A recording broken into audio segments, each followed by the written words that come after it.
Hello guys, welcome to my YouTube channel banking by Shubham. आज मैं आप लोगों के लिए टॉपिक 8 लेके आया हूँ, concept of loans and advances.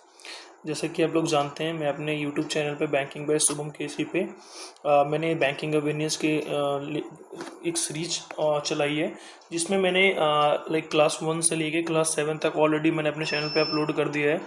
आप लोगों से यही रिक्वेस्ट करूँगा, अगर आप लोगों ने वो वीडियोज़ नहीं देखा है तो आप एक बार चैनल पे विजिट करके वो सारे वीडियोज़ आप देख सकते हैं। मैंने एक प्लेलिस्ट बना के उसमें बैंकिंग अवेयरनेस से मैंने सारे लगा रखा है, sequence like step classes by मैंने उसमें लगा रखा है। ठीक है, आप लोग उसे जाके एक बार देख लें अगर नहीं देखा तो, क्योंकि वो छोटे छोटे वीडियोज़ में कंसेप्ट क्लियर करते हुए मैं आया हूँ। और आज मैं आप लोगों के लिए concept of loans and advances लेके आया हूँ। सभी लोगों को पता होगा लोन्स क्या होता है, एडवांसेस क्या होती हैं, बट इसमें थोड़ी सी जो यूनिक चीज़ें हैं वो लाइक डीप में थोड़ा देखेंगे क्या होना चाहिए था। बिना टाइम वेस्ट किए हुए वीडियो को स्टार्ट करते हैं। चलते हैं अपने टॉपिक्स पे। फर्स्ट क्या है, loans and advances. Loans and advances होता क्या है बेसिकली? लोन्स एंड एडवांसेस ऐसे एक जब भी हम किसी बैंक से लोन लेते हैं या फिर एडवांस लेते हैं, अमाउंट ऑफ मनी कुछ लेते हैं, उसके सिक्योरिटी में हम बैंक को इंटरेस्ट पे करते हैं, तो उनको हम बोलते हैं लोन्स एंड एडवांसेस, राइट। ये क्या होता है, loans and advances are given by bank for various purpose such as home loans होता है, पर्सनल लोन होता है, कार लोन्स होता है, loan against the securities and agriculture loan, cooperate loan and mortgage loan. क्या होता है इसमें, क्या हम कह सकते हैं कि भाई लोन जो हम लेते हैं बैंक से या एडवांसेस लेते हैं, दोनों एक ही वर्ड है। हम जो लेते हैं वो बहुत तरीके के हो सकते हैं, पर्सनल भी हो सकते हैं, होम लोन हो सकता है, व्हीकल लोन हो सकता है, लाइक कार लोन हो सकता है, एग्रीकल्चर के लिए लोन हो सकता है, लाइक कॉर्पोरेट में काम करने के लिए बिजनेस लोन हो सकता है, एंड मॉर्टगेज लोन होता है, किसी चीज़ को रख के हम लोन ले रहे हैं, सिक्योरिटीज़ पे लोन हो सकता है। तो ये चीज़ें क्या है, हम इतने तरीके से बैंक से लोन ले सकते हैं, राइट। ये लोन बेसिकली हम अपनी जो भी डेली लाइफ में या फिर जो भी चीज़ें हम यूज़ करते हैं उसको फुलफ़िल करने के लिए, अपनी डिमांड को फुलफ़िल करने के लिए हम बैंक से लोन लेते हैं। इसके बदले हम बैंक को इंटरेस्ट पे करते हैं, राइट। इसी को लेते हुए थोड़ी सी क्या है, इंडेक्स ऑफ लोन्स है कि आरबीआई ने कुछ रूल्स एंड रेगुलेशंस बनाए हैं किसको लेके, रेट ऑफ इंटरेस्ट को लेके उसको डिटरमाइन करने के लिए कुछ रूल्स एंड रेगुलेशंस आरबीआई ने लॉन्च करा था। वो किस तरीके से काम करता है वो देखते हैं। फर्स्ट जो है BPLR, it means benchmark prime lending rate, कि एक तरीके से बेंचमार्क है कि किसी भी बैंक को अपने कस्टमर को जो लोन ले रहा है उसको कितना रेट ऑफ इंटरेस्ट चार्ज करना चाहिए। वो बीपीएलआर जो कि 2003 में आया था। It is not transparent. ये क्या था, ट्रांसपेरेंट नहीं था, इन नेचर में ट्रांसपेरेंट नहीं था। It resulted in one borrowers getting a loan at lower interest rate than others. तो इसका मतलब क्या होता था कि जब वो ट्रांसपेरेंट नहीं था तो इसके परिणाम स्वरूप क्या था, कोई भी एक जो बोरोवर जो लोन लेता था वो रेट ऑफ इंटरेस्ट में कम लगता था, या फिर किसी दूसरे को ज़्यादा मिल गया, किसी दूसरे को कम मिल गया, तो उसमें कुछ मतलब फिक्स नहीं था, राइट। देन उसके बाद आरबीआई ने एक कमेटी कॉन्स्टिट्यूट करा। RBI constituted a working group committee कर रहे chair under the chairmanship of the Shri Deepak Mohanty to review the rate. जब उसमें प्रॉब्लम आने लगी बीपीएलआर 2003 में, जब प्रॉब्लम आने लगी, जब ट्रांसपेरेंट नहीं था, तो उसको सॉल्व करने के लिए आरबीआई ने एक कमेटी बनाई किसके चेयरमैनशिप के अंडर में, श्री दीपक मोहंती के अंडर में, रिव्यू करने के लिए रेट्स को।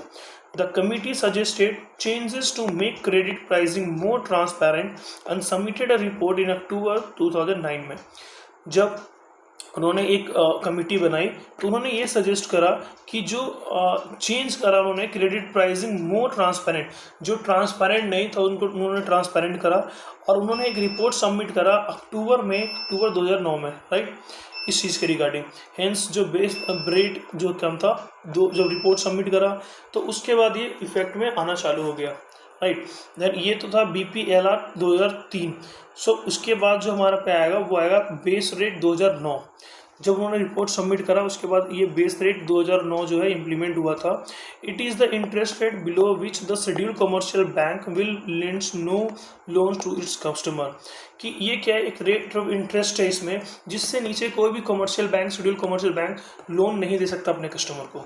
No all categories of loans are priced with the references to base rate only, कि कितने जितने भी तरह के लोन होते हैं वो जितने भी उसमें इंटरेस्ट रेट जो डिटरमाइन किया जाएगा वो बेस रेट के थ्रू ही किया जाएगा, एक्सेप्ट सम जितने भी एग्जेम्पशंस होते हैं उनको छोड़ के जितने भी अलग केसेस होंगे उसमें बेस रेट के हिसाब से चीज़ें की जाएंगी। मेन कंपोनेंट जो होता है कैलकुलेट करने का बेस रेट, वो बात करते हैं क्या होता है बेस रेट, हम कैलकुलेट कैसे करते हैं, निकालते कैसे हैं, तो वो आप देख सकते हैं। तो कॉस्ट ऑफ फंड, कि जो फंड हमने किसी पर्सन को इशू करा है उसमें कितना हमारा बैंक का कितना खर्चा होगा। Operating expenses to run the bank, कि हम जो बैंक को हमने ऑपरेट कर रखा है, बैंक को हमने जो चलाया उसको उसका खर्चा कितना है, उसका रेंट कितना है, बहुत सारे मिसलिनियस एक्सपेंसेस होते हैं। सो बैंक का खर्चा कितना है। देन उसके बाद बैंक की प्रॉफिट क्या होनी चाहिए, उसको भी हम ध्यान में रखते हैं। देन उसके बाद negative carry on the CRR and the SLR। ये होता क्या है कि जो CRR जो होता है कैश रिजर्व रेशियो होता है, जो RBI के थ्रू, RBI के गाइडलाइंस के हिसाब से हर बैंक को, शेड्यूल कमर्शियल बैंक को CRR मेंटेन करना होता है। ये कुछ अपने NDTL का 2% या समथिंग ऐसी कुछ होता है जो बैंक को कैश फॉर्म में अपने बैंक में रखना होता है, राइट। एंड SLR क्या होता है, ये स्टेटूटरी लिक्विडिटी रेट होता है। ये भी हमारे लाइक अभी जो है नॉर्मल आई थिंक 18% है SLR, तो ये भी मेंटेन करना होता है। तो ये मेंटेन करने के बाद जो इसके कारण से जो बैंक के प्रॉफिट में या फिर ऑपरेशन में जो निगेटिव इफेक्ट पड़ता है उसको भी वियर करने में क्या खर्चा होता है वो भी हम देखते हैं। एज यू सी, इसमें क्या होता है, रेपो रेट जिसे हम नॉर्मल जानते हैं RR, जो RBI डिसाइड करता है बैंक को लोन देने के लिए क्या रेट ऑफ इंटरेस्ट होना चाहिए। It is not considerable bye calculating the base rate. तो आपने जैसे कि देखा, हम कॉस्ट ऑफ फंड देखते हैं, ऑपरेटिंग एक्सपेंसेस देखते हैं बैंक को चलाने के लिए, प्रॉफिट क्या होना चाहिए वो देखते हैं, and negative carry on the CRR and SLR। इसमें हमने कहीं भी देखा रेपो रेट मेंशन नहीं है। सो बेस रेट को कैलकुलेट करने के लिए रेपो रेट मेंशन नहीं किया जाता है, इसलिए एनी कट और decrease in the repo rate, कि कोई भी अगर उसमें डिक्रीज होता है, फ्लैक्चुएशन होता है रेपो रेट में बाय द RBI, जो कि NPC जो मॉनेटरी पॉलिसी कमेटी मीटिंग होती है हर 2 महीने में होती है, तो उसमें जो RBI अगर रेपो रेट को कट करता है, डिक्रीज करता है, वो कस्टमर को पे मतलब कोई इफेक्ट, मतलब बोलते हैं ना कि being not forwarded by the banks to their customer, कि अब बैंक के द्वारा कस्टमर को कोई भी मतलब उसको फॉरवर्ड नहीं किया जाएगा, ठीक है, वो सिर्फ बैंक इंटरनली चीज़ें के लिए होती है, राइट। देन उसके बाद आप देख सकते हो अनसिक्योर्ड लोन। सिक्योर्ड लोन तो आप लोगों ने बहुत सुना होगा। सिक्योर्ड लोन नॉर्मली मैं बता दूँ क्या होता है। सिक्योर्ड लोन ऐसा लोन होता है जिसके बदले हम अपने बैंक को या किसी भी पर्सन से अगर हम लोन ले रहे हैं तो उसके बदले हमने कुछ वहाँ पर सबमिट करा है, जो उस चीज़ की सिक्योरिटी देती है कि इनकेस अगर हमने पैसा पेमेंट जो लोन हमने लिया अगर उसका पेमेंट ना करें टाइम ऑन टाइम, तो आप जो चीज़ें मैंने रखा एज अ सिक्योरिटी की तरह से आप उसको यूज़ करके अपनी जो अमाउंट है उसकी रिकवरी कर सकते हो, उसको तो हम बोलते हैं secured loan. But unsecured loan क्या था वो देखते हैं।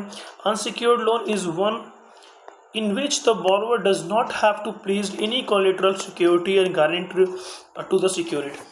उसमें क्या होता है, हम किसी चीज़ को एज अ गारंटी रखते हैं। अनसिक्योर्ड में क्या होता है, हम किसी भी चीज़ को रखते नहीं है, हम सिर्फ पैसा लेते हैं जैसे कि पर्सनल लोन। इसमें क्या होता है, अनसिक्योर्ड लोन में क्या होता है, रेट ऑफ इंटरेस्ट जो होता है वो थोड़ा हाई होता है as compare to secured loan. Secured loan में थोड़ा रेट ऑफ इंटरेस्ट आपको कम मिलेगा, बट अगर आप अनसिक्योर्ड की बात करें उसमें रेट ऑफ इंटरेस्ट थोड़ा ज़्यादा मिलता है। जैसे कि आप देख सकते हो गोल्ड लोन में रेट ऑफ इंटरेस्ट कम होता है, होम लोन में रेट ऑफ इंटरेस्ट कम होता है, बट अगर आप बात करें पर्सनल लोन तो उसमें रेट ऑफ इंटरेस्ट ज़्यादा होता है। तो जो पर्सनल लोन है वो हमारा होता है अनसिक्योर्ड लोन, उसमें कोई कोलेटर जमा नहीं होता है। Risky from the lender point of view, कि जो पैसा दे रहा है उसके पॉइंट ऑफ व्यू से क्या रिस्की है, भाई हमने अनसिक्योर्ड चीज़ें दी हैं आपको, आपने पर्सनल लोन दिया, अगर आप नहीं दोगे तो हमारे पास कुछ ऐसा चीज़ तो है नहीं जिससे हम रिकवरी कर सकते हैं। So given based on the credit worthiness is of borrower, also called signature loan. इसको हम सिग्नेचर लोन भी कहते हैं। Like interest rate will be high, जैसे कि पर्सनल लोन, जैसे मैंने आपको बताया कि इसमें जो इंटरेस्ट रेट होता है वो थोड़ा हाई होता है as compare to secured loan, और इसमें फॉर एग्जांपल क्या, पर्सनल लोन। देन उसके बाद देखते हैं क्या है term loan and the revolving credit क्या होता है। Term loan and revolving credit ये होता है, हम ये कह सकते हैं कि किसी भी टाइम पीरियड के लिए या रिवॉल्विंग तरीके से अपने रिक्वायरमेंट के हिसाब से चीज़ों को यूज़ करने के लिए जो हम लोन देते हैं कस्टमर को, उसको हम बोलते हैं term loan and revolving credits. इसमें देखते हैं क्या लिखा हुआ है, revolving credit is a line of credit. ये क्या है, एक लाइन ऑफ क्रेडिट है, जैसे कि क्रेडिट कार्ड में होता है उसी तरीके से है, where the customer pays the commitment fee and is then allowed to use the fund when they are needed. इसमें क्या होता है, रिवॉल्विंग लोन क्या होता है, एक लाइन ऑफ क्रेडिट कर दिया जाता है कस्टमर को, जैसे हम इसको बोलते हैं ओवरड्राफ्ट फैसिलिटी या फिर जस्ट लाइक दैट होता है। उसमें क्या होता है, इसमें कस्टमर को कुछ एक नॉमिनल जो फीस होती है वो पे करना होता है, जिससे वो कमिटमेंट करता है कंपनी को, वो कमिटमेंट फी देता है और कंपनी या फिर कोई बैंक उतना अमाउंट कस्टमर को इशू कर देती है कि वो उसे यूज़ कर सकता है जब वो चाहे, जब उसकी ज़रूरत हो। It is usually used for operating purpose, fluctuating each month depending on the customer's current cash flow needed। ये क्या होता है, एक ऑपरेटिंग पर्पस होता है, उसके लिए दिया जाता है ताकि चीज़ें रेगुलर चलती रहे। एंड ये जो फ्लैक्चुएट होता रहता है हर महीने, किस पे डिपेंड करता है, कस्टमर के डिमांड्स पे, कि कस्टमर का कैश फ्लो कितना, उसके ऊपर ये डिपेंड करता है। Revolving lines of credit can be taken out by both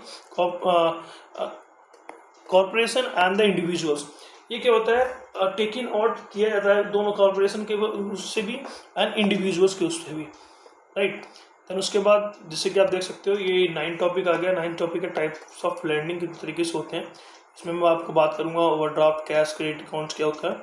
so ये वीडियो मैं यहीं तक रखूँगा और आप लोगों से यही रिक्वेस्ट करना चाहूँगा कि अगर वीडियो आप लोगों को पसंद आती है तो चैनल को लाइक, शेयर, सब्सक्राइब, मैं लिख देता हूँ लाइक, शेयर एंड सब्सक्राइब करना ना भूलें, ठीक है।